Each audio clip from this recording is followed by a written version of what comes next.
अस्सलाम वालेकुम दोस्तों, मैं हूं मोहम्मद फारिस। आज 7 habits of highly effective people की कामयाब लोगों की वो पांचवी आदत जो वो अपनी लाइफ में अपनाते हैं, उस वो पांचवी आदत है first to understand then to understood. मतलब पहले खुद समझना और फिर दूसरे को समझाना। मामले को, सिचुएशन को पहले खुद से समझना, फिर दूसरे को समझाना। हमारा प्रॉब्लम यहाँ पे ये होता है, हम सिर्फ सामने वाले को सुन रहे होते हैं, हम उसके मैटर को, उसकी सिचुएशन को, उसके मामले को समझ रहे नहीं होते। ये सबसे बड़ी प्रॉब्लम होती है। वो हमसे फिर अगर सॉल्यूशन मांग रहा होता है तो हमारे पास कोई ऐसे आड़े टेढ़े अजीब व गरीब किस्म के जवाब होते हैं ना, वो सामने वाला फिर हमसे कोई दूसरी बार चीज़ बोलता ही नहीं है। तो यहाँ पे जो ये पांचवी आदत है वो ये कि मामले को पहले, सिचुएशन को, कंडीशन को पहले आप खुद समझें। आप सामने वाले पर्सन की जगह खुद को रख के देखें। आप वो फील कर रहे हैं जो वो फील कर रहा है। आप उस चीज़ को समझें। समझने के बाद आप फिर उसको समझाएं उस चीज़ के ऊपर। तो ये सिंपल सी इसकी ये पांचवी आदत कि आपने पहले मामले को खुद से समझना है। अब यहाँ पे सबसे इम्पॉर्टेंट चीज़ ये होती है कि हमने पैसा लगा के पढ़ तो लिया, हमने लिख तो लिया, पर हमने किसी को गौर से सुनना नहीं सीखा।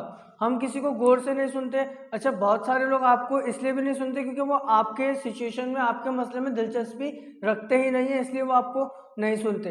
अब यहाँ पे एक चीज़ कहूँगा कि जो अनएक्सपीरियंस सेलमैन होता है, जो बिल्कुल फ्रेश होता है, वो जो है प्रोडक्ट बेचने की कोशिश कर रहा होता है। और जो एक्सपीरियंस सेल पर्सन होता है ना, वो लोगों के मसले बेच रहा होता है, वो उनकी प्रॉब्लम्स को बेच रहा होता है, क्योंकि वो उस सिचुएशन को समझ चुका होता है कि वो क्या चीज़ है, किस चीज़ की उसे ज़रूरत है, किस प्रोडक्ट की उसे ज़रूरत है। वो उस लेवल पे जाके उसे समझाता है और फिर सामने वाला उसको कबूल कर लेता है।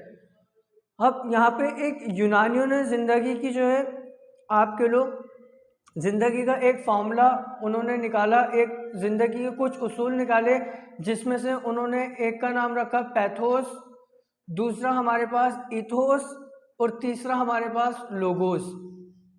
हमारे पास पैथोस का मतलब हमारे एहसासात, ठीक है, हमारे एहसासात क्या है, हमारी फीलिंग्स क्या है।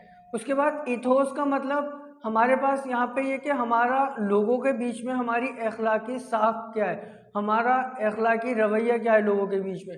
और इसके बाद आता है लोगोस। लोगोस का मतलब वो सोचने का तरीका जिस पे हम सोचते हैं, जिस सोच से हम काम लेकर फिर उस मसले का, अच्छी या बुरी का, हम सॉल्यूशन फाइंड आउट कर रहे होते हैं। तो यूनानियों ने ये चीज़ जो है उसूल निकाले ज़िंदगी को समझने के, पैथोस, इथोस, लोगोस। कि पैथोस आपकी जो है एहसासात हो गए, इथोस आपका अखलाकी साख हो गया, लोगों में उठना बैठना, आपका अखलाकी रवैया कैसा है, और लोगोस मीन्स कि वो सोच जिससे सोचकर हम काम लेते हैं और फिर हम लोगों में बात अपनी ट्रांसफ़र करते हैं।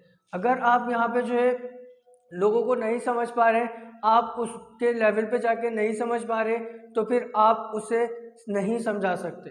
तो ये थी पांचवी आदत कि पहले आप मामले को खुद समझें एंड देन दूसरों को समझाएं। मिलता हूँ आपसे किसी नेक्स्ट आदत के साथ।